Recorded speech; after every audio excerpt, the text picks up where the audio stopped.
Good evening, everybody. I'd like to call to order the June meeting of Planning and Zoning Commission. We okay, David? Okay.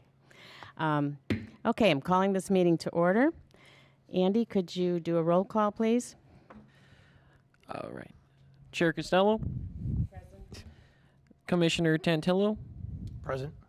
Commissioner Bruno? Absent. Commissioner Svestka? Present. Commissioner Holm? Commissioner Gormley Barnes? Present. Commissioner Skovich? Absent. I just want to remind everybody to press their microphones tonight and talk into the mic for the audio. And if everybody could stand and join me in the Pledge of Allegiance. I pledge allegiance to the flag of the United States of America and to the republic for which it stands, one nation, under God, indivisible, with liberty and justice for all.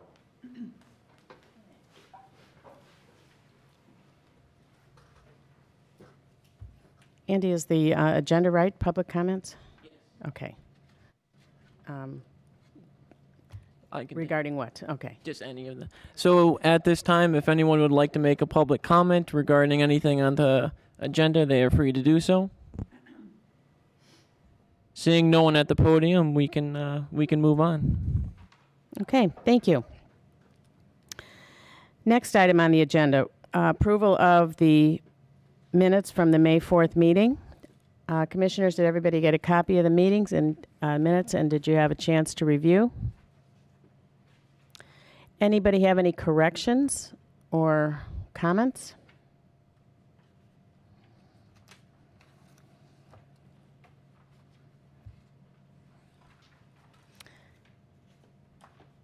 Hearing none, I'll entertain a motion to approve the minute meetings from May 4th, 2021. I'll move to approve. Diane, anybody second? I'll second. Danielle, second. All in favor signify by saying aye. Aye. Any opposed? No opposed? Motion carries. Thank you. Okay, we are now moving to the development of Wolf Road Triangle PUD. And I understand we have a presenter here today, right, Andy? Do. First, I would just like to say to everyone, so we had some issues with our speaker system. So maybe if you can talk a little bit louder and make sure to hold down and push to talk when you're talking. But for the people watching online, they should be able to hear fine. And so for this is one of the first proposed PUD developments. This came before the Village Board of Trustees last month. Just to kind of give a brief introduction, kind of like what Mr. Ranvari is going to do tonight. Mr. Ranvari is the primary developer and architect for the project, and I'll hand it off to him to let him introduce his project and answer any questions that the commissioners might have. Thank you, Andy. Thank you for being here. Thank you, Miss. Thank you for having me. You can introduce yourself and then tell us Certainly. about your project. Thank you. Ron Very, Jr., architect and proposed developer for the site. We have contracted with the current ownership to close on the property after, God willing, receiving board approval for our proposed concept there at the site. I believe I know I circulated something to Andy. I'm not sure if it made its way around to the members, but nonetheless. Yeah, sorry to interrupt you. David, will you put up the images for the Wolf Road development onto the TV screen for people to look at as well? Thank you. And David, just to check, we are running on YouTube right now? Okay, sounds good. So that first image that we have up on the screen is a list of proposed uses that have been discussed for the parcel. We are at this point having a very fluid discussion with a number of groups. As you can imagine, there's definite interest to be on that site, ranging from a surgery center surrounded on the upper floors by synergistic medical uses to support the doctors on the ground floor. Physical therapy has been mentioned, dentistry, etc. all the way down to an entertainment use at multiple points throughout the building, including desire to have a drive-through with a billboard, gaming license, etc. It's a pretty wide range at this point, and I've been very busy corralling several groups that are all interested. So we are in the process of doing a cost analysis to see what gets the investor group the best return on their investment, and long-term, what length lease these individuals are contemplating signing with us. Thank you.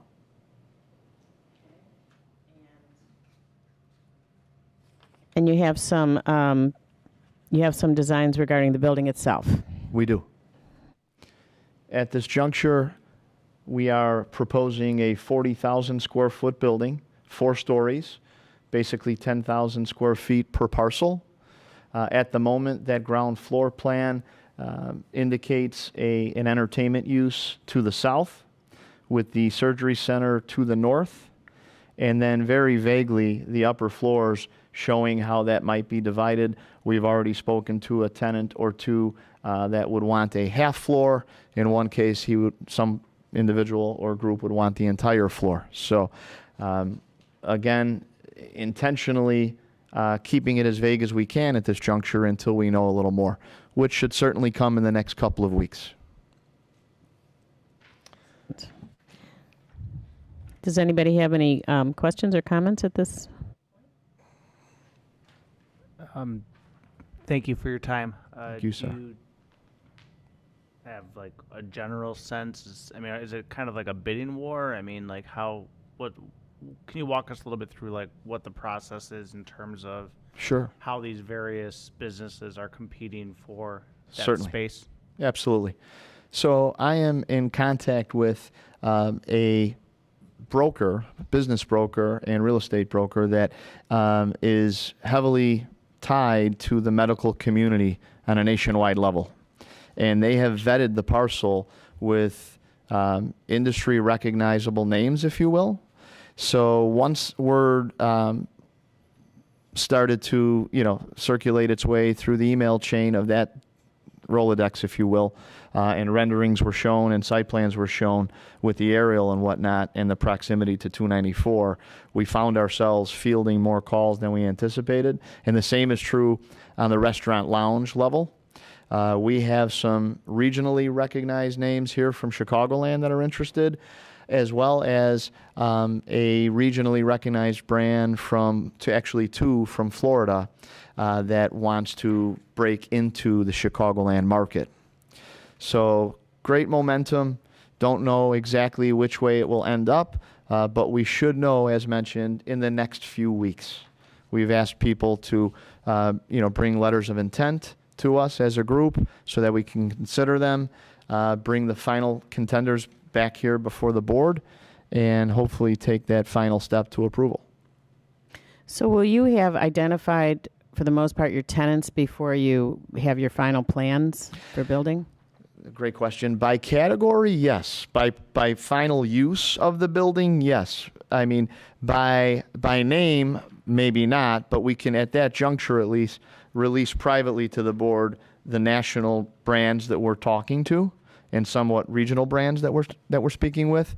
So yeah, by use for sure, and by name, I would say probably a few weeks after that point. And of course, the parking needs are going to depend on the uses and everything too. This is A lot true. of moving parts, huh? This is true, yes. At this moment, our thought, and the medical that we've spoken to thus far, is not there on Saturday or Sunday, and basically closes at around 5 or 6 p.m. during the week. That being the case, our thought process on parking is the two peak uses are totally opposite of one another. Obviously, on the weekends, heavy toward the restaurant and lounge, and during the week, 7 a.m. until 4 or 5 p.m. being the heavy traffic for the medical. So, That's excellent. Very exciting. thank you. Thank you. Could you perhaps explain a little bit more of the proposed orientation of the structure? I see Certainly. the section highlighted in pink here, but on the site plan, I don't really see any streets indicated. So could you explain Thank you. that a little bit more? Of course, yes. So the pink is the entire parcel. There is approximately 300 feet along Wolf Road. And then in the east-west direction, the short leg of that rectangle is around 200 feet. I have spoken to Mr. DeRocher and Mr. Farini about possibly tapping into Vine. That is something that all of the tenants have welcomed thus far. All of the proposed tenants have welcomed thus far. And I hope that answers your question. But nonetheless, the building itself, the frontage will face indeed Wolf Road. And as you can see, the billboard where it says concept rendering, that billboard, oddly enough, or by coincidence, if you were to drive past there, the approximate location is marked by an orange cone at the moment. It's basically in, what would that be, the southwestern corner of the parcel. Thank you. And all parking in front and on the side. If we are granted a drive-through, we are hoping for that also to be on the south wall, directly opposite of the billboard.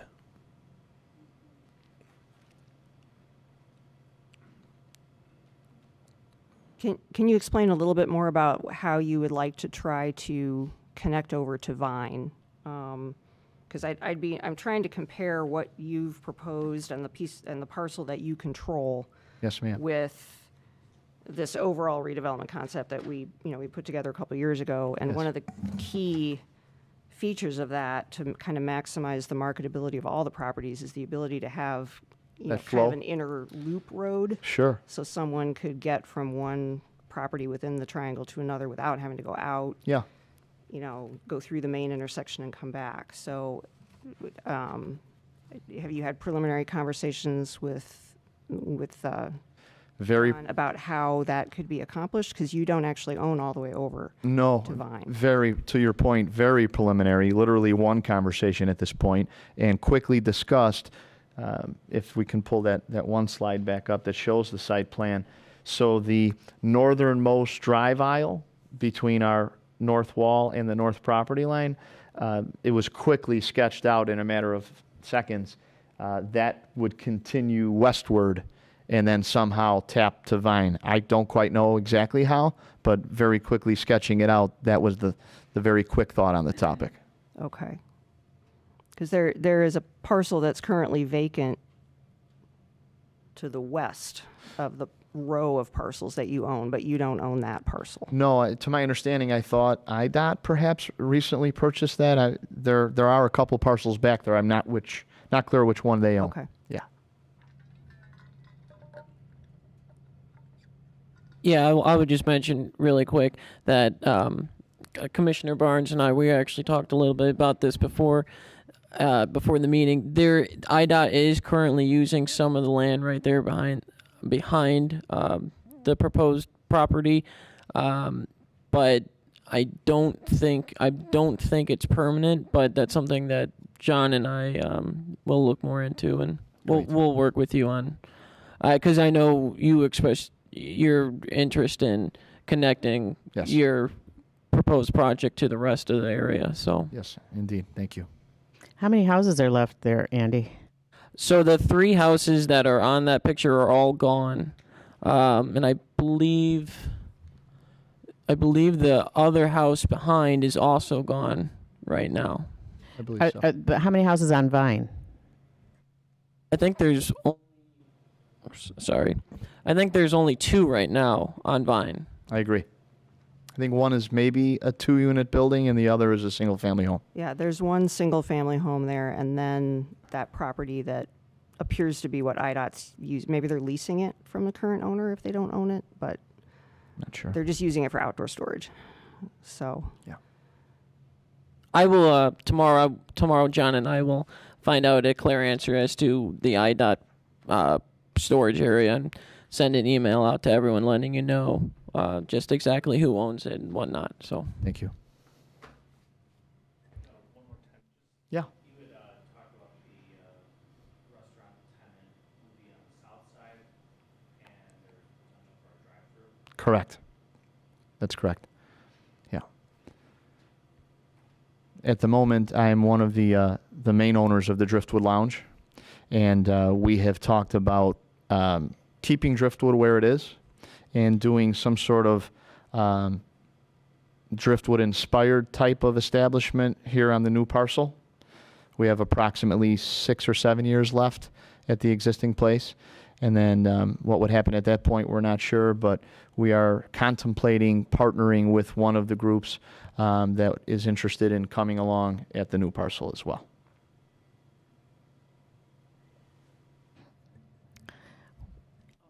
Rita? I just had a quick question. Please. The board had gotten some information from Mr. Very. Sorry, really quick, Trustee Farrell, Mayor, will you speak at the mic just so the people on? Sorry, I didn't mean to kick you out. Yeah, Mr. Very had come to the last board meeting and discussed this with us as well. And at that time, you had mentioned something about music potentially being part of this. And how, I'd like you to tell the board how that's going to be addressed. Sure. If that's what's going to be the situation. Yes, gladly. Thank you. So, as we discussed the project with Mr. DeRocher a bit more, he looked at the preliminary design that was completely oriented toward Wolf Road, and suggested that we take the permeable portion of the entertainment space, it's indicated on that ground floor plan, and orient it more so toward 294 and toward the rear of the property. So that's what we've done. And just one more over. Let's see. It's on the next, there it is. So ground floor plan, if you look at that south wall, that is a series of operable garage doors. And then just one bay over, we have what we call a nano wall system that the entire wall can open up or close down. If we've learned one thing in the last 18 months, it's that we have to design this to be pandemic resistant or proof. And the thought would be that would technically be outdoor space if 2022 COVID rolls around or whatnot. So yes, the music would set itself up in that bay and would not face Wolf Road, but it would face the tollway wall instead. Oh, that's excellent. And I think the pandemic is causing us to prefer outdoor dining Indeed. more than before, I Indeed. think. Yeah. Oh, yes. Yeah. Excellent. Thank you. Thank you. I would, sorry, Commissioner. I would also mention really quickly that in the PUD, outdoor dining is something that that was included as something to be desired in the PUD ordinance. And much more desirable than drive-throughs, as I recall. I can't recall exactly if the PUD says only on the corner for drive-throughs, but the rendering that we developed certainly doesn't anticipate drive-throughs being anywhere except potentially on that high-traffic corner. And I don't know how that would work. I think an outdoor dining area, that's associated, kind of flowing from inside to outside would be great. I don't know how a drive-through in that same location could Understood. possibly coexist. Understood. We were actually thinking Outdoor the dining drive-through. would be better. Yep. Yeah. Yep. And possibly the drive-through on the rear wall, just to have one. It came up in two conversations. One being on the medical side, whether or not they would have a small pharmacy on site. So that's the other group that asked for it. So I figured we would include it in the request and, vet that through our process. That's excellent. What else do we need to know? I don't know. Anybody in the audience have a comment or question? Yes, sir. Yeah, Chuck, you want to? Trustee Eck, would you just, yeah. Charlie Eck, Ashbrook Town Home Association. There are residents south of your location that have complained about the music from the establishment as it exists. And if you're planning more entertainment on the south side, it would seem that would carry over as opposed to having the entertainment on the west side really towards the expressway. Is that a possibility? If it becomes the drift. Oh, Thanks, Charlie. When, Mike, please. when you say Right. residents to the south, do you mean on the opposite side of the highway? Indian Woods. Okay, so all the way south. On the green. Okay. Flag Creek condos. hearing the noise coming down from the existing business? Yes. Okay.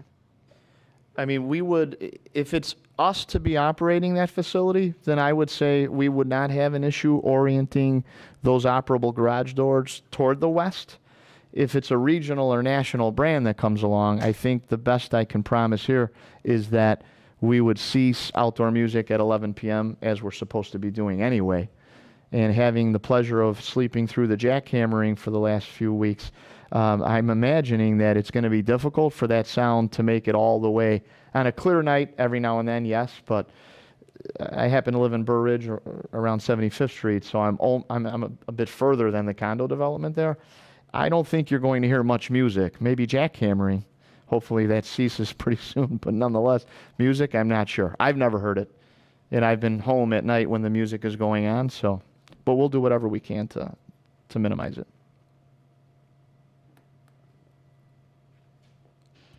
And I would just mention this is something that Village Administrator DeRocher and I also brought up with Ron in our meetings, and he has been very cooperative in trying to control noise and stuff like that. Yeah. You mentioned that. Oh, go ahead. Yeah, I was going to say that would only happen in really the summertime. The operable permeable wall would be closed during winter and most of fall. So, I mean, we could look at limiting it to a certain number of nights throughout the summer or whatnot, but, I mean, 5-6 days a week, it would be ambient noise from any other restaurant. The live music would happen primarily on Saturdays. Yeah. Facing west. Sounds great. Yeah, you'd be right up against the retaining wall structure there. I'd be Almost, interested. pretty I mean, close, I know yeah. that the PUD doesn't require a noise study, but it'd be interesting to Yeah. to try to figure out where the sound would travel to. Well, I mean, if it was there, because most of it's going to Yeah. bounce back to the north, to be honest, if it's right against that wall. Yeah. But I mean, we could revise the drawing so that only the west wall is operable during a music event, and then for outdoor dining during spring, summer, fall, weather permitting, the south wall is operable non-music nights. And Dan? Yeah, you had mentioned you were working with a national broker who's familiar with, medical. Yeah. I guess tenants. Yes. Have they given you any indication as to what type of medical business would Yes. want to take that? Yep. Everyone from an ortho to a cardio, dental on the upper floors has been mentioned. As I mentioned earlier, a physical therapy. I'm not sure who it is, but it's along the lines of an Athletico or ATI. Yeah. Dermatologist has been mentioned, and plastic surgery as well. Yeah. Very exciting. Glad to hear there's so much interest. Thank you. Excellent. Thank you. Thank you. If the commissioners don't have anything else to ask, I would just say, so village staff is looking to get from the commission just a kind of an approval of just the general concept, just so that Mr. Vari, because eventually any recommendation that you will be giving to the board, that will come at the next month's meeting. But it would just be helpful for Mr. Vari right now to know if it's worth moving forward and seeing more. And the plan right now would be to have a public hearing for everyone within 250 feet of the property at the next meeting, and then to give recommendations to the Board of Trustees at the next meeting as well. Would you like us to take a formal vote or just a general informal vote? Informal is good. Okay. Maybe. Well, I had a couple of questions, I guess. I mean, the next step would be to come back with a packet next month that's more fully developed with all of the submittal requirements. That's the traffic study. That's the site plan that actually shows the context and Yes. how your entrance points relate to Exit ramp, et exit cetera. off of the tollway. Sure. Yeah, one of the things that I was a little bit concerned and trying to understand was how the main entrance into your parking lot works with the right in, right out From 294? from 294 Yeah. where people are, they have to make a decision about whether they're going right or left. Yes. And if they start trying to decide how to cross at that point, it could be problematic. Yeah. I'm wondering kind of what the broader traffic solution is going to be, because I'd almost think it would be better if they were to turn right and then have to turn into your property. They certainly do, but I'll North. Yes, I will update that site plan. But you are correct. Upon exit, I think heading north, they have to travel at least 100 feet before making the left into the parking lot. Right, so that people aren't sort of blocking traffic while they try to figure out if they can Understood.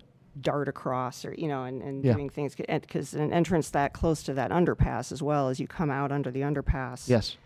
could be people trying to turn left into there. Yeah. Could be a problem. They got to be able to orient themselves and Yes. have enough of a sight line. Great point. I will update it to reflect both the underpass and the ramp itself. I would just, and the next month, village staff will work with Ron on getting the traffic study and other necessary Yeah. stuff in for the big public hearing next month. So I know that your potential tenants will want to see it, but one of the things that's not really shown on the renderings too is kind of the signage solution. How would that restaurant have any identity? Yes. Yes. Yeah. Agreed. And because they're going to want that, and Oh, how yes. their outdoor dining would work and all of Yes, that, because indeed. it could be a very attractive building if it's got tasteful signage and a Thank you. seating area that's visible from the front and all of that. But Great points. none of that really comes across yet Understood. Yeah. in the drawings. Yep. We will Great update it point. to reflect that. Yeah. I have a question. Yes, sir. At what point in time will the financial aspects of this be presented, meaning tax revenue and all the other components of your development? Yes. I would say within 30 days of us finalizing our tenants. Okay. Yep. And then just briefly highlight your criteria of selecting tenants on Yes. the lower level. Maybe you could take us through that so we get an appreciation of what you're going through. Certainly. So at the moment, the broker that has filled other surgery centers in multiple states, he has at least 5 to 10 projects going on as we speak. He basically does an ROI analysis, and depending on a fully leased up building, presents his numbers and his pro forma to us as the developer. So depending on the type of tenant, whether it's dermatology versus cardio, they pay different rates annually, and depending on how many square feet the ultimate approved building is, that will affect the ROI immensely.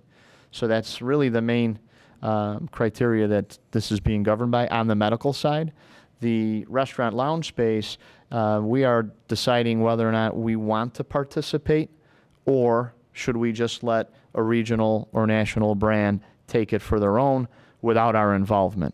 So again, I guess it boils down to ROI based on, are we going to operate that and see annual profit, or is someone else going to operate it and we're just a landlord? So Okay. back and forth. Then a follow-up question.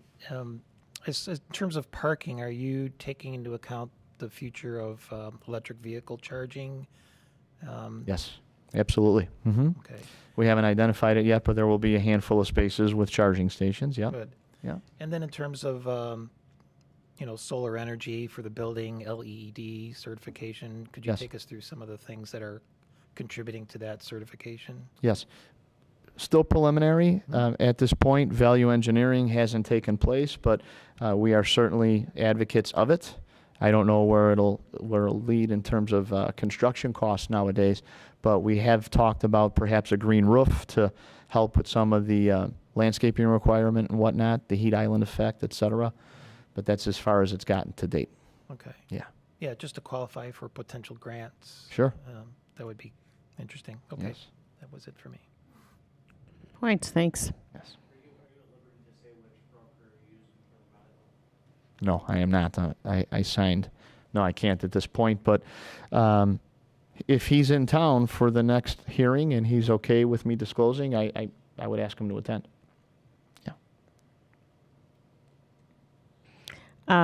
Maybe we could just take a kind of a survey. And Danielle, you want to start? Thumbs up, thumbs down? Thumbs up with some of the additional information that Diane stated we would need Yeah, this is very preliminary. We're not, yeah, okay.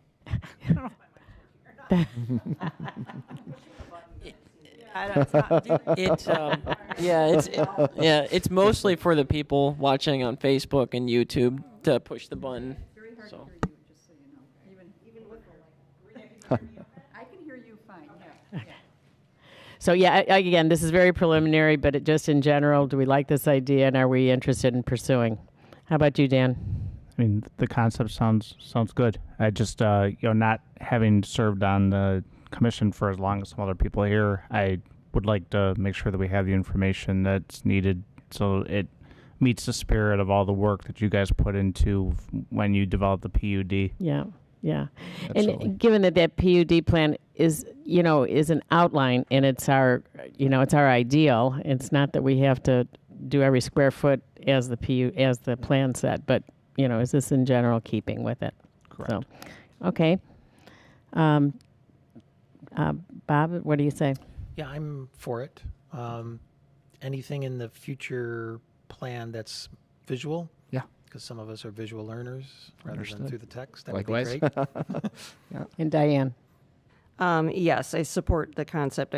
Like I said, I'd like to see a little more detail about signage, landscaping. Certainly. If you're going to keep some of the trees that are there. Or, We certainly are. We've talked about it already, yes. And I think some further discussions coordinating with the village about how to potentially achieve a connection over to Vine is pretty critical Yeah. to And I the think- overall flow. I think you said a while back that you'd want consultation with the fire department and police Well, and how they navigate that traffic once Yes. it's established. Yes. Yeah. That's a given, right? Absolutely. Andy and I met with two consultants from, I think it's Don Morris and Associates, and I will be submitting a set of drawings to Mr. Lyons over at Pleasant View. So, absolutely. There is already a fire truck circulation around the entire building, but we wanted to present it to him to get his approval.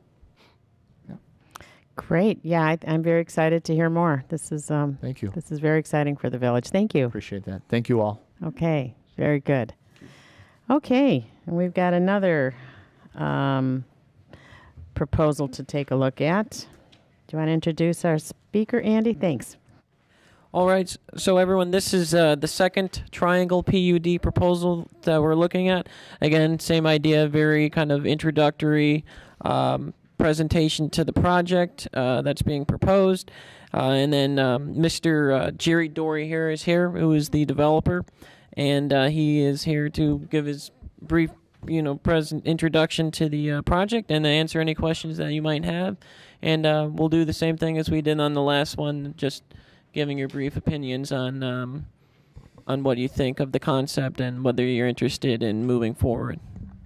Welcome. Welcome. Good evening, everybody. My name is Jerry Dory. This is my partner, John Dory. Basically, our project, I think, will be hopefully a little simpler. But so we have a commercial insurance agency, so we're basically building the office for ourselves. The second floor will be occupied by J.J. Dory and Associates, and then we plan on renting the first or leasing the first floor to a financial institution in that realm. We're in initial talks with someone that may take the whole first floor. So as far as usage, that would most likely both floors would be professional use. And so I think from there, I think we have a preliminary drawing that we provided. So basically, on the drawing, we will occupy the lobby, which would provide us access to the second floor, and the first floor would be entered. We have its design that we could have two to four tenants, but our goal is to hopefully just have one. But they will enter on either side of the main lobby. So our goal is that each location has their own private entrance, and there's no communal use in the lobby areas.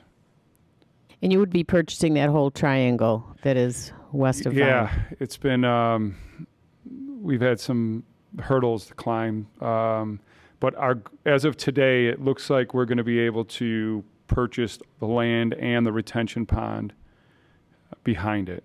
And I believe IDOT just bought some land along the expressway. So it appears as of today that we will be able to buy the whole triangle.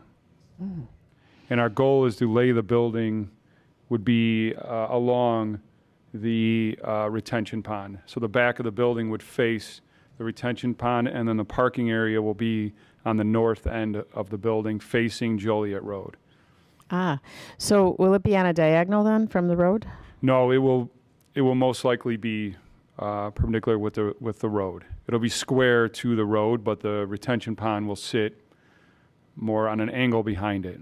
We don't want the building facing northeast. We want it facing, Joliet Road. Got it. Mm-hmm. And then the west end will be, perpendicular along with Vine.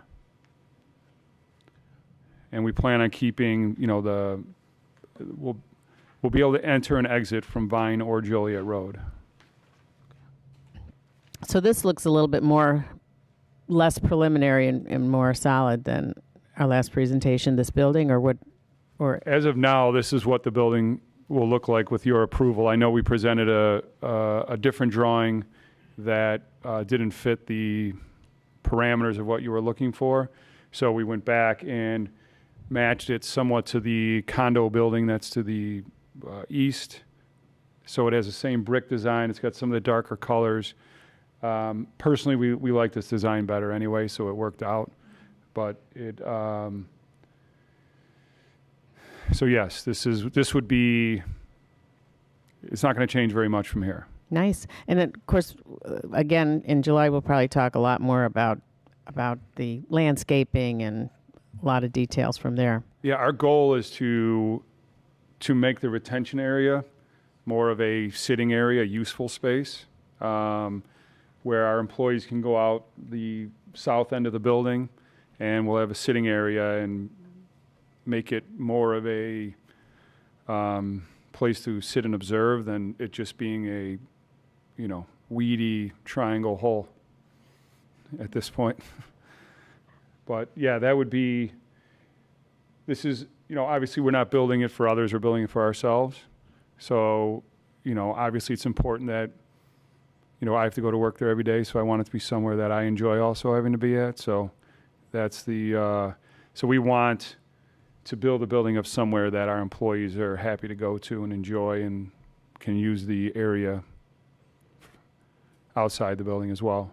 It's all office, you say? Our goal right now is that it's going to be 100% professional services, meaning, we know for sure we're occupying the whole second floor. The first floor will be, at this point, we would prefer that it's also another professional service, and we're working towards that happening. Great. So the ground floor is likely to be like an accountant or tax preparer or something like that. Exactly You're right. not talking about a bank branch that we No. want to drive through No, or it anything would be, like that. at this, again, we're in preliminary talks, but it would be a financial institution that it would have an accountants and investors and stuff like that. So employees coming and going and, morning and evening, and some customers coming and going every now and then, but no major traffic. From a traffic standpoint, it's going to be very stagnant. No one leaves at the same time. So as far as traffic flow, one car might leave every hour. We don't get many visitors, and if they are, it's one person, two people. It looks like we're going to be able to have 71 to 72 parking spaces. So that should exceed considerably what we, that's almost, I think, one person per 200 square feet, something like that. So as far as parking, I think we'll have considerably more than we need. But in the end, if we occupy in the space below, and so we have a full tenant below us, we could legitimately need, 50, 60 parking spaces. So having 70 is only a bonus. Great. So currently, right now, we have just under 20 employees. Our goal of building this is that we grow into it over time. So I'm figuring it could hold anywhere between 40 and 60 employees at some, depending on, you know, how it's laid out and how the space is used. So, but in our industry, it's very seldom that everyone is at the office at the same time. It's not, it doesn't happen very often. So it's, so yeah, so I would assume maximum people in the building would be 100. You know, if everyone was there, I think that would be maximum. So That's on both floors, you mean? that would be both floors. I don't see that happening for quite a while if it did ever happen, but that would be probably the max. That's excellent. Any other comments or questions? I think it'd be, just in keeping with the spirit of the PUD, it'd be a good idea to kind of think about the site layout and the potential Vine connection with how your site is laying out, you know, and just make sure everything works I mean, well, you know, it doesn't cause kind of, you know, conflict points and things like that, but. Yeah, I think for us, you know, the traffic would be a zero issue for us, you know, and most of our employees are there, you know, 8 to 8:30 in the morning, and they're leaving at 4:30, and it's happening all throughout the day.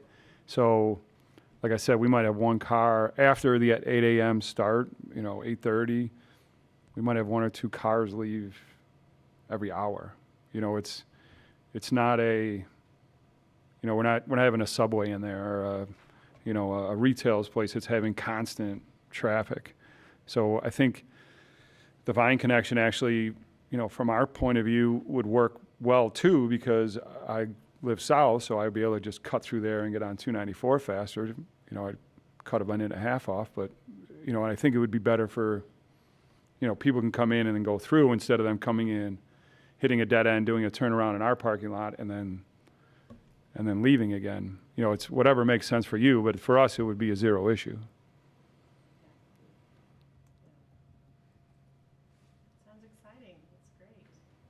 Sounds really great.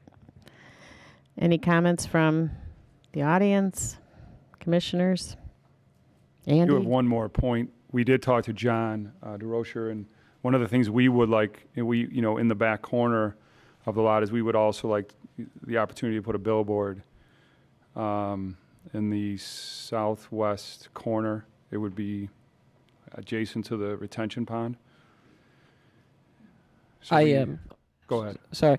Yeah, John and I, we spoke about this, and village staff is on board for that. I don't have the exact figures in front of me right now. I can get that to you tomorrow, but we do receive fees from Billboard that are considerable. So it would be a good revenue generator for the village. And is the billboard the newer kinds that have kind of the running digital advertisements? That would be our goal. I have not, we haven't even started that process in any way, but I think that's more of the common, most billboards going up now are the digital billboards. Yeah, that would be, obviously for us it's a positive because we get free advertisement, so we would also like other people to pay us, so I think the digital would make sense more than just, you know, a double-sided sign, and I think they look nicer. I agree. I think the placement of those and maybe a way to have landscaping so that the people who actually live in the village don't have to know that they're there would be advisable. I mean, in the PUD it says there's no pole signs at all anywhere. And billboards are certainly not part of the aesthetic we anticipated. So where it's located, how it's oriented so that, you know, I understand people on the, you know, on the tollway want to be able to see it, but the people who live in the village don't want to have to see it. Yeah, so fortunately for us, the way the building is going to be laid out, you would only be able to see the top of the sign. You wouldn't even be able to see the only person that would be able to see it would be if you connected Vine. Anyone going from one building to the other would be the only way you would be able to see the actual pole, because it'll be all the way in the back corner along the expressway. I don't even know that the house that's there would be able to see it. because our building would be here and their house is here. So they would, you see what I'm saying? Like they wouldn't be able to see it. So if we put it on the northwest corner of the lot, then everyone would see it. So it actually worked out that for us, hopefully, but the land on the west end of the retention pond, that's its own parcel. So we can put it there, and it's not an eyesore to the lot, right? Because the building will block 95% of it. I'm sure you want it tasteful just like we want it tasteful. Oh, for sure. I mean, it's like I said, we have to go there every day as well. So we don't want it to be something that's, not appealing.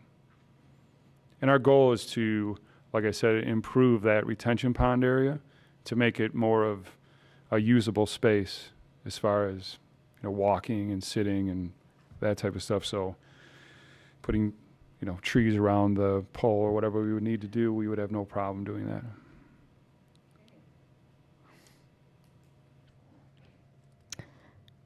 Any other comments or questions? Okay. Well, hearing none, maybe we can take a poll, see how everybody's feeling about this idea. How about, do you want to start again, Danielle? Oh, sure. I would like some more information on the billboard part, of course, before that proceeds, because that If I understand right, that's it's a separate thing. Yeah. But I mean, otherwise, I don't have any fundamental concerns with this at the moment, so. What do you think, Dan?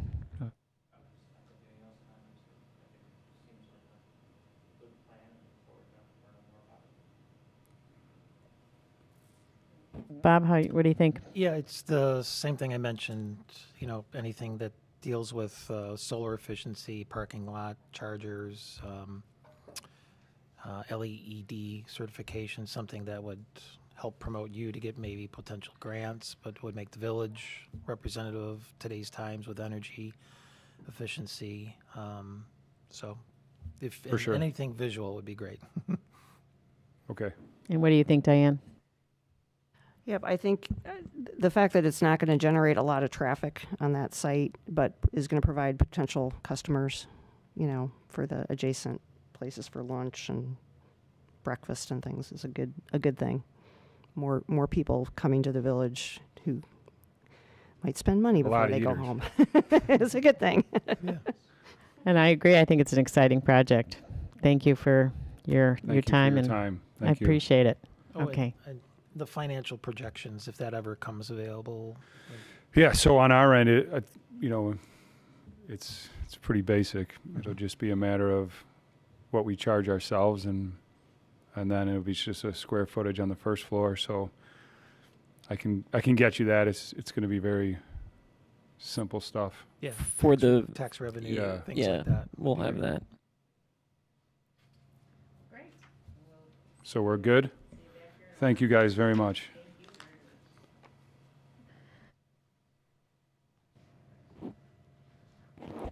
Okay, now we're going to move to the zoning code recommendation regarding sheds.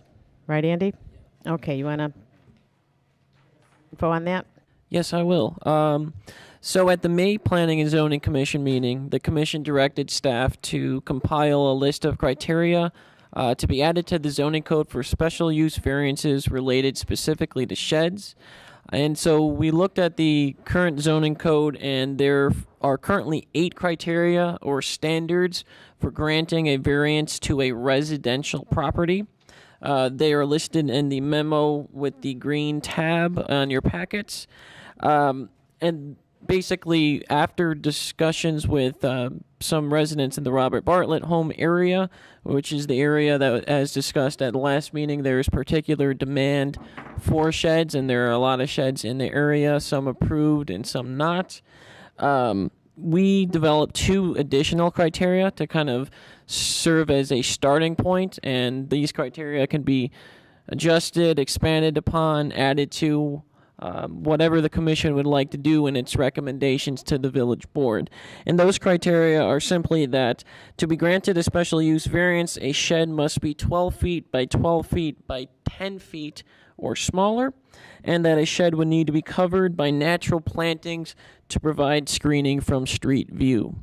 Those are the only two recommendations that we have right now to start off with, and I would leave it up to the commission to adjust or add to that however you feel is best. So, I have a comment. Oh, sorry. Go ahead. Sorry, I'm going to adjust this. So based on the two recommendation points that you have presented here, on recommendation point number 2, I would discourage the use of covered, because to me covered means literally covering the whole thing. I would say surrounded on 3 sides by natural plantings is how I would suggest rewording that, because covered is too much for interpretation. that sounds good. That's the only comment I have right now. I'll let somebody else go. I'm not sure if it was part of the evaluation that was done, because I know we have a finite number of properties in the village where this is an issue, but is it reasonable to require that they be within the buildable area, that they not be within the side or rear setbacks? Yes, we will add that too.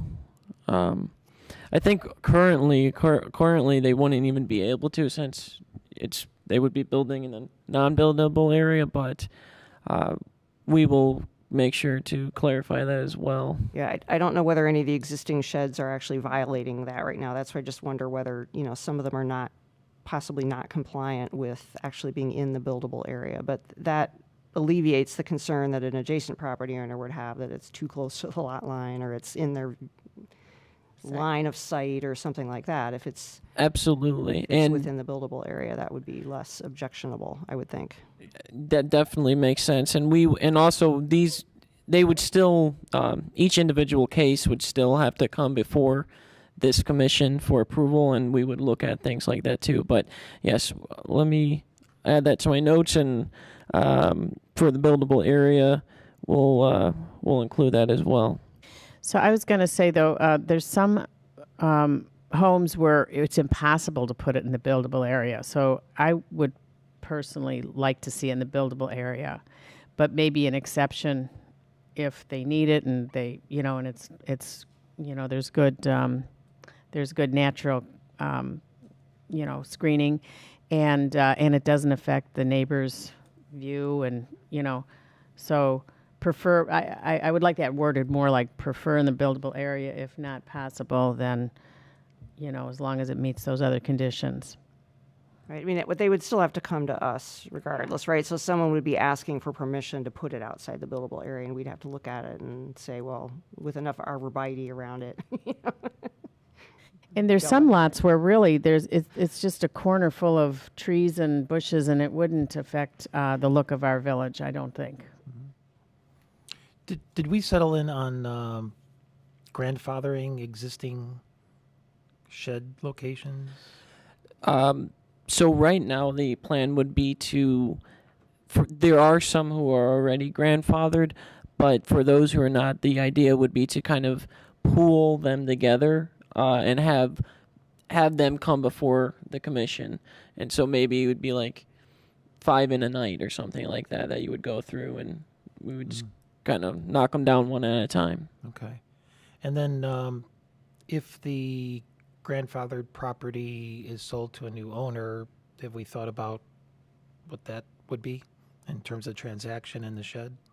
Sure. So I would have to speak more with our village attorney. I know in regards to fencing, this actually was an issue with the fence ordinance that was just passed a couple months ago about requiring homeowners who sell their property to take down the fence.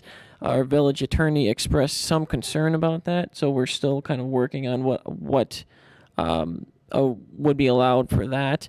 To my knowledge right now, I don't know if we can or should require taking down a shed after selling the property to a new owner. Mm-hmm. And then in terms of the definition of the shed itself, do we have any thoughts on the construct of the shed, shingle roof, whatever the case may be, drainage? Are we requiring I any don't of think that that right has now? to be here, because once it's in front of us, we can make those requirements. Okay, we're not going to provide guidelines for someone that wants to build a shed. No, but in the past, when we approve porches or Yeah. decks or things like that, we say, this material, and so we do have a lot of input in that at the hearing process. Right. And I would just mention that in regards to materials, village staff, when a resident comes to try to start the variance process, we are very upfront with them in what the commission has or has not approved in the past, and we would let them know, hey, the commission wants it to be made of wood or this, most likely. So. And then in terms of standardization, we talked about that last time. We're not going to get into must be built and sourced from Lowell's and it must be this particular, we're not going that far, right? No, but did we, Can I ask a question real fast? Oh, no, you first, please. I was just going to say, is there somewhere else in the code that we talk about things like the how sturdily an accessory structure has to be built? I mean, what kind of foundation, things like that. And I did notice my brother, who lives in LaGrange Park, just went through the process of getting approval for a shed to put in his backyard. And he indicated that the code there prohibits there being, running water or electricity out to the shed or in the shed, just so that it's just for storage. It cannot be used to be occupied. It can't be a play structure. No teenagers, It can only right? be used for storage. Right. Right. Teenager can't move out there.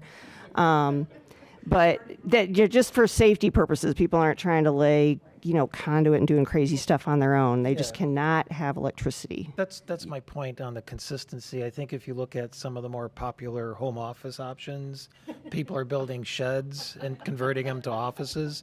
So my thought is, and maybe we could talk about it at a later time, but the consistency of it all. I know there are security lights that could be wired, but there's also solar options, and we could offer that alternative. But I don't want to. I want to be able to provide village residents, at least some guidelines, and if we could add some form of consistency, not necessarily building materials, but I mean, we're providing the footprint dimensions, but I'm trying to go beyond that right now. I don't want to get too much in the weeds on this, but to Bob's point about what they're going to look like, it seems like Andy, the staff offers a lot of guidance on what the expectations are, but then we've got this new guideline here that just says 12 by 12 by 10. So maybe you could bring us up to speed on how that specific size was chosen, because it seems like you are making a kind of a requirement on what it's supposed to look like, notwithstanding shingles and wood and other things. But why is size the only thing that matters in these two new guidelines? Absolutely. So, first I'll say there is language in the code already referring to unattached structures. I don't know what that all includes right now. I'd have to look at it. But in regards to the size, the way that we came at this size was after discussing with some of the residents from the Bartlett home area. All of their sheds should be this size or smaller, and since typically sheds are not allowed in the village, our thinking was that we would want, if we were to make it maybe easier or more likely to get a variance, to have them be small or smaller than the ones that are currently existing in the Bartlett home. So that's how we got to this size. It's not really based upon any standard of building other than just what's there right now. So. And then one more question. You mentioned that the city attorney has some hang-ups about fences that has impacted the shed. Could you shed a little bit of light on that for us? So I don't know all of the details. The Administrator DeRocher was the one that primarily spoke with the village attorney, but in regards to requiring a shed or a fence to be taken down when the property is sold to a new a new homeowner. There is some hang-ups there. I don't know the details, but I can figure them out tomorrow and send a follow-up email to all of the commissioners and with that and any of the other questions that have come up tonight. So, Thank you.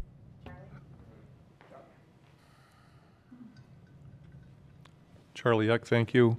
I realize that a lot of what you're talking about is for Indian Head Park in total.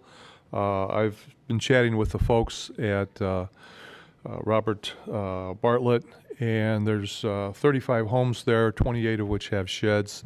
So it's substantial. I think I heard a number from Mr. DeRocher at the last meeting that there might have been as many as 15 that were, I think his term was out of compliance, so I'm not sure exactly what that represents, but there's a lot. I'd gotten some information today which supports what Andy's talking about and adds a few other things, such as what Diane said in regards to easements and making sure that it doesn't adversely impact water flow.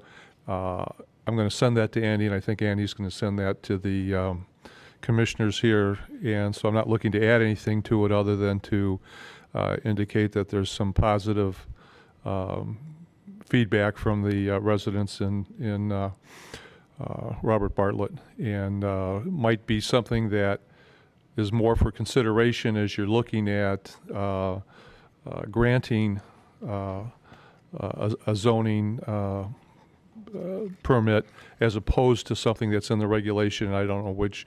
Andy can give us some guidance on that as well. So I just want to let you know that's coming. Thank you. Okay, thank you very much.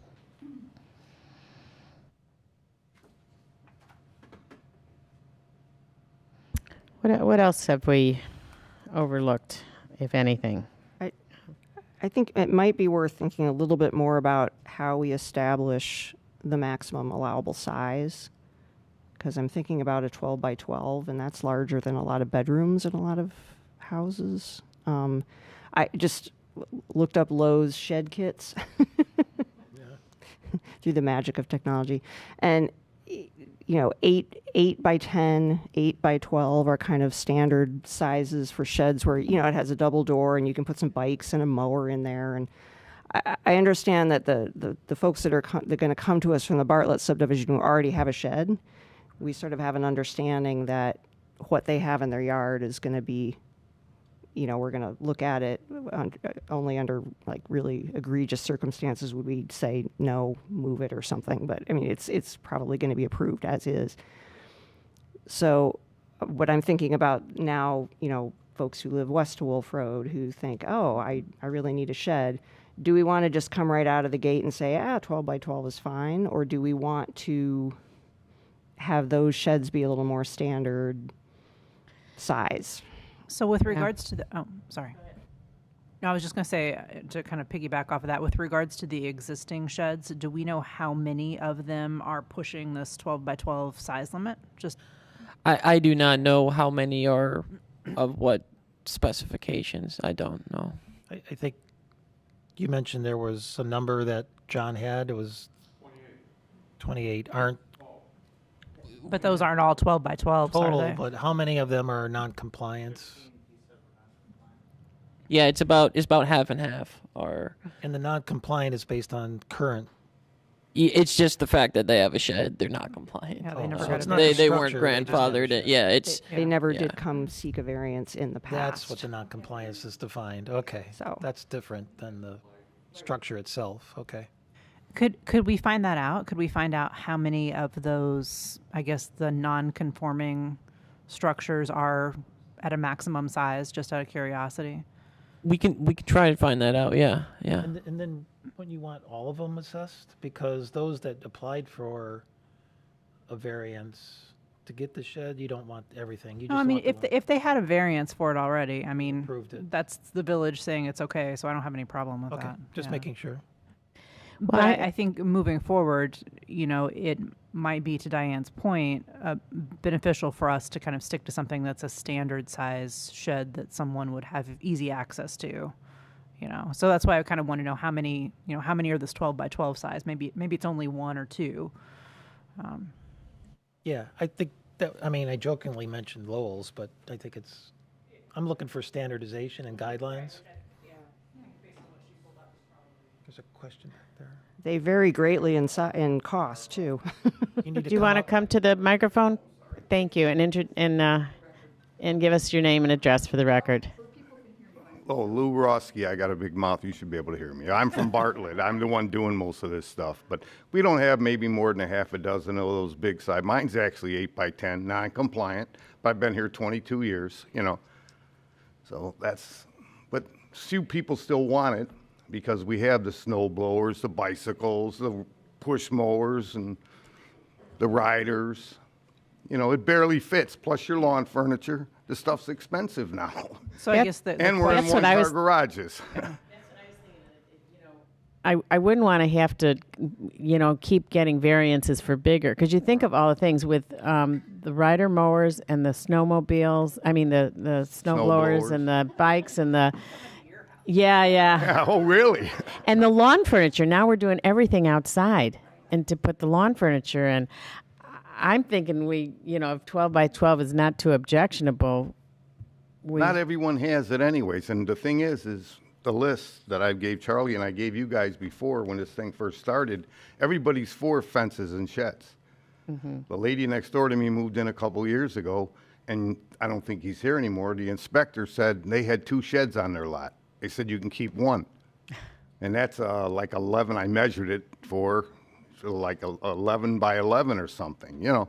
Yeah. And that's wood and stuff, you know. Yeah. But if you look at the specifications, because you're going to look it up, one lady over there is, about when you build it, because I still got my paperwork. It can go on stone with the wood surrounding. It can be cemented.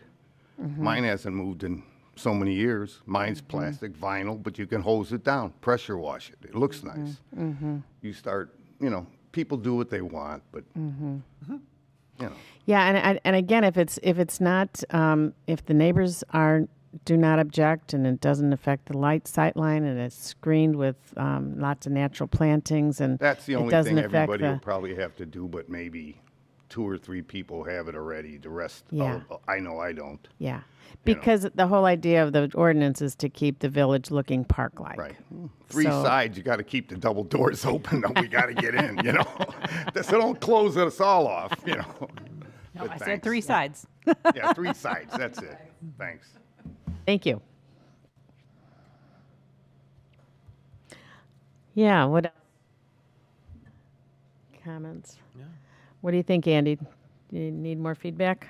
No, I think I have enough feedback. The original goal was to provide recommendations to the board for the next board meeting, but in regards to the questions about electricity and running water, if there needs to be any kind of modifications to the zoning code, which is something I'd have to check, then maybe we might have to push off recommendations to the next meeting. So I think that at this point, if we could just maybe go around just like we did with the developments, and if everyone could just tell me the big things they think should be included, I'll make a list and look into it and work with the village administrator, DeRocher, tomorrow on any potential changes that might need to be made to the zoning code, and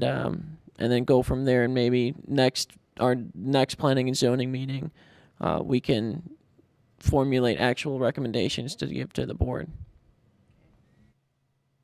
So I think what we talked about is we want to tweak that language that the shed would not be covered but surrounded by natural plantings on 3 sides, to provide screening from street view, and perhaps neighbors' sightline would be another reason you'd want that, and to preserve the park-like look of the backyards, basically. And then the electric and the plumbing, I like that one. And if the shed can be in the buildable area, that's preferred, but not out of the question that it has to be in the buildable area, but that's our preference. So we would, as as a commission, we would probably steer them that way. If they had a lot where it could be in a buildable area as opposed to the back of the lot, we would push them that way, right? Yep, absolutely. That's all the notes I have. Does anybody have anything that I missed?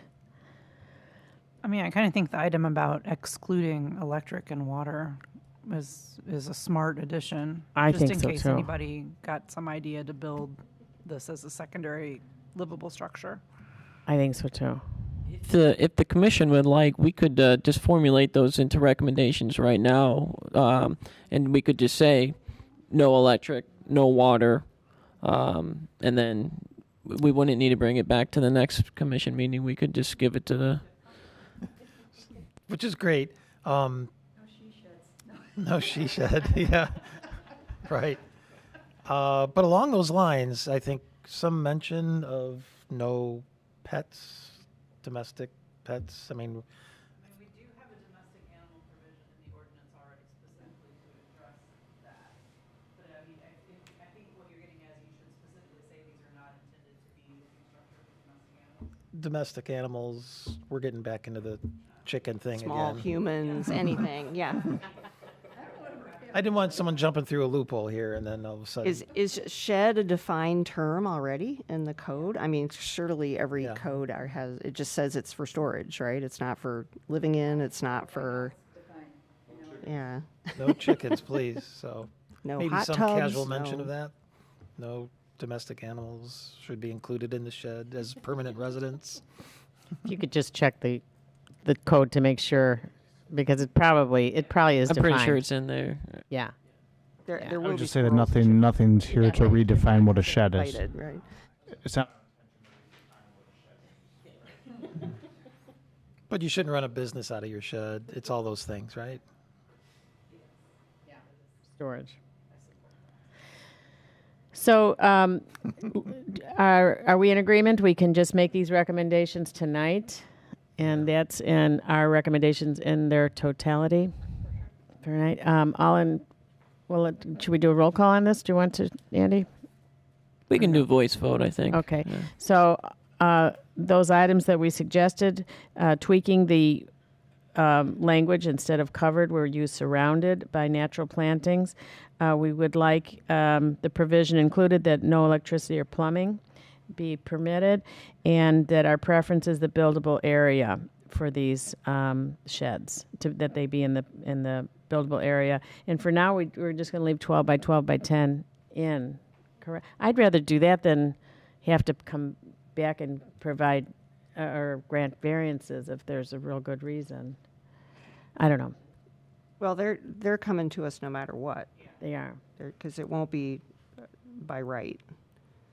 So I wonder, I mean, I don't know if you did a bunch of research, or do some of the villages just have like a maximum square footage or something? Like, define Yeah. it how you want, but make sure it's not more than 100 square feet.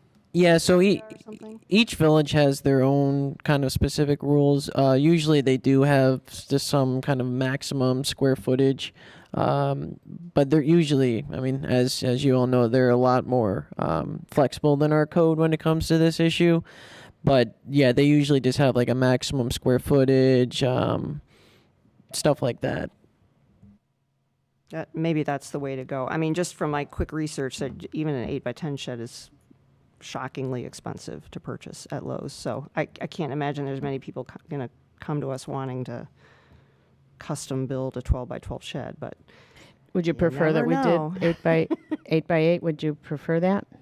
well, I was That thinking would- maybe 100 square feet. It could be 8 by 12, or it could be 10 by 10, or something like that. Or if they have some tiny existing garage and they have to ask us to give them some relief on the size. I'm not just sure we don't want to think get would that be far. necessary. I'm not that far in the weeds about like 8 by 10 versus 12 by 10. I think that if we're within the buildable space and it's a reasonable sized shed, I just think that like at that point they come for the variance anyway, right? And you talk about it and you find out if it meets the standards.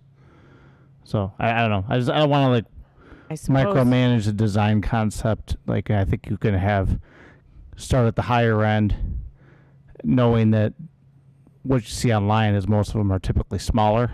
And if somebody decides they're going to build some behemoth shed, then, they'll have to kind of talk about that in front of the committee. So you would prefer that it just stays the 12 by 12? Yeah, I'm comfortable with how it's Yeah. Okay. Yeah. Because that we are not likely to give any variances above that. That's set in stone. But we can always even say, if somebody wants to put a 12 by 12 in a place that doesn't fit, we can say, no, we want you to put something smaller there.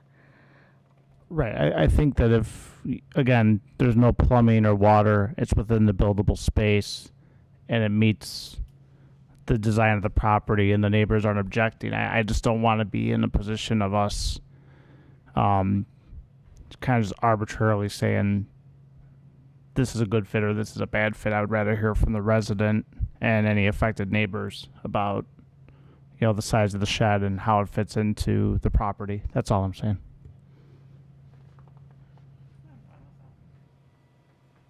Attached garage, attached to an existing garage. We'd want to be a little more clear about that.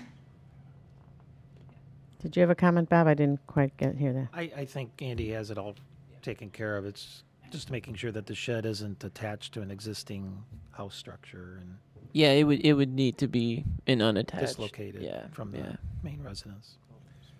Okay. We're good. Okay. So we'll leave the 12 by 12 by 10 in. Are we in agreement that that's okay? But as a commission, we could say, no, that doesn't fit there. We want it smaller. I like your 100 square feet, which gives the homeowner some dimension options. If you're going to build a 12 by 12 shed, you might as well come and ask to just take down your old garage and build a whole new one for Well- what it's going to cost. Yeah. It could be smaller. This I just can't says that imagine. we will not approve anything Yeah. larger than that. Yeah. And we will always have the option to disapprove anything that doesn't fit and doesn't look right. Maybe, I'm sorry, I didn't catch your name. Lou Roski. You live in an area where there's That's all that's there. 45 sheds. Right. My next, Maybe you could enlighten us a little bit about whether we're getting too much in the weeds or whether 12 by 10 is. well, if you can always write, I asked everybody to come by my house. I asked Tom or John DeRocher to have the board show up. I sit out there every day. I'm retired. Garage door's open. Charlie, coffee's hot, right? And he walked my neighborhood. He saw. And you could see the 12 by 12, it's almost 12 by 12 next to me.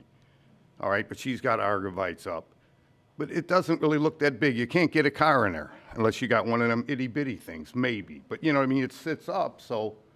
But no. In my 8 by 10, my neighbor next door has been there 42 years now, and he's got a metal one. But it's clean, pull up. And that I measured, I think, 10 by 10 maybe. Mostly everybody, like I said. There's only a few that have the bigger ones. And, or smaller, obviously, because not everybody wants to get something big. But there are 2 or 3 houses that don't have garages. So obviously they need, if they're, but they have one already, they're not going to turn around and just build it. They've got one. They're just happy. They just want it settled, So we have probably, I don't know, not too many more homes that want one, So the size that's being recommended within the report that we discussed seems like an adequate size? Oh, I wouldn't go no bigger anyways. And that way, if they want it smaller, they get it smaller. It costs money, too. My neighbor across the street he's the one that was, please, please, please, because he's got a lot of stuff. And, and he's got garages full, too, and he's building a real nice one. He says it's going to cost him anywhere between $3,000 and $5,000, because when you get into supplies, mine costs a couple of grand almost just to build an 8 by 10. They're not cheap, but yeah, I think it's fine. I would go smaller myself, but I have to look at everybody and what their kind of needs are. And like I told Charlie today, I texted him, there is one in our neighborhood that is huge, kind of too big in his backyard. But When you say too big, is it unsightly? Oh, it's unsightly. Okay, but the thing is, he bought the house almost 10 years ago from somebody, or less than 10 years ago, who it was in foreclosure. And I heard through the grapevine from people in the village and stuff that supposedly it was supposed to be not even there anymore. So how he got it, who knows, you know. But so that shed is 12 by 12, or you think it's I think larger it's than bigger. that? I don't know for sure. You know, he's got a big dog. I don't go in the backyard. I've walked through almost everybody's backyard. I know everybody by first name. I'm not mentioning their name, but, you know, I've been dealing with this stuff since last October, remember. So do you think a 12 by 12 shed is unsightly? No, that's why I said stop by. It's Look okay. at the few we've got there. You can barely see them. Yeah. They're clean. They're either stained or they match the house white or, Yeah. you know. And we do have big lots. Yeah, and we have half-acre lots over there. Yeah. And, you know, if you are real close in your buildable area, which is nice, but I don't want to sit on my patio and look at my shed. I'd rather have my shed near the end of my property, on my property, but, you know, it's there. That's when most of them have. Some have them kind of close, but it varies. I know it's a hassle, but, you know, Yeah. that's all I know. Thank you. So Andy, maybe what I was getting to is the lean-to sheds that lean against the house and or an existing garage. We would want some clarification. I would need You know, to your point, 4 walls, 3 of them covered by, but the lean-to sheds are much cheaper and they do provide some forms of storage. So if that's deemed acceptable by us as in terms of a guideline, then we need to state that. If it's not, then we should state that. Do you mean something that's attached to the structure? Yeah, lean-tos are typically attached to some structure, leaning against it. Wouldn't they need like a building permit if it was attached to it? That, you know, that's what we're trying to do here is provide the guidelines to make sure. I think we need a building permit for all of these. Well, yeah, oh, sorry, yes, I don't think I pronounced or put that out there appropriately, but I would think if they're building something that's attached to an existing structure, that the process would be different than a standalone shed. Right. That's what we put in the- Or you could simply just have it X amount of feet away from an existing structure, but it's a lean-to, so that's what I'm trying to close up the loopholes here. Can I interrupt you guys?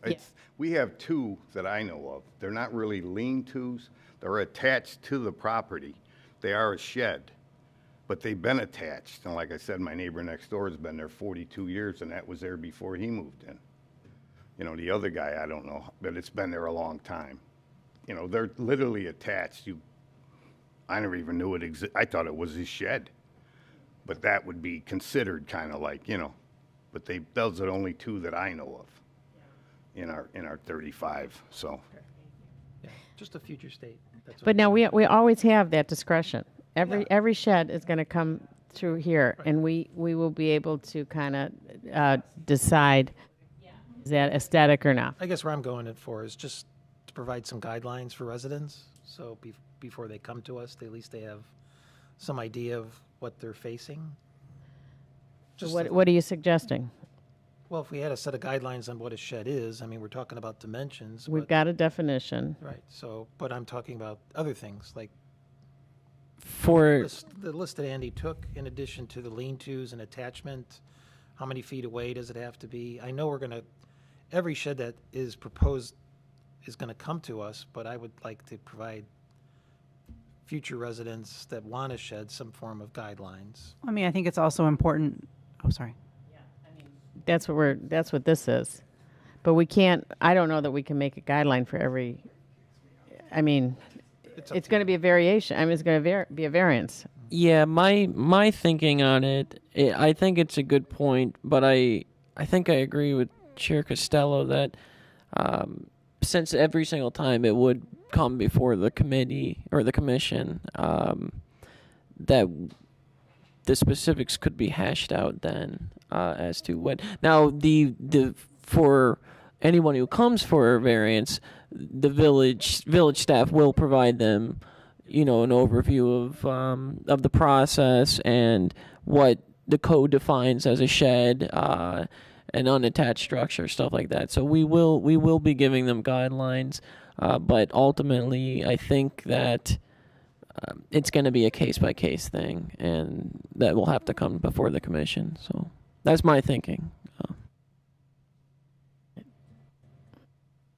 Basically, we want it to look good is a big part of this, and what that means, we'll have to see. I would agree, though, that it's kind of a staff function to educate, or not, I shouldn't say educate, to work with the resident and have an exchange about what the vision is before it even gets to committee. Right? But a lot of There should be that dialogue that exists that doesn't have it happening in front of zoning and planning ad nauseum. You know, by the time it gets here, it should have been a discussion with staff, and if staff has continued concerns about a lack of guidance, then that's kind of where we need to step in, right? Yeah, I think that especially after these recommendations, we'll have a good blueprint for providing guidance on future shed special use variance petitions. And I would just say with the lean-to sheds, as long as it's technically not attached, built like into another structure, it would be counted as as any other shed in the code. But yes, I completely agree with Commissioner Holm that yes, staff and in past variance petitions, we work with the resident to provide them background info and guidance throughout the process. So, and I think sometimes things evolve. Like the more we're going to see, the more our opinions are going to be clarified about this. I think over all the years of fences around the pools, that evolved on, what we needed in the screening and, and everything. That wasn't out there first day, so. Okay, so that clarifies the additions to this suggested zoning code recommendation, right? yes, it does. Okay. Good. Any other comments or thoughts on the public? Any comments? Okay, I think that concludes our agenda tonight. Anybody want to make a motion to adjourn? I move that we adjourn. Okay, I will second that. And second by Danielle. All in favor signify by saying aye. Aye. Any opposed? Okay, thank you very much. See you in a month.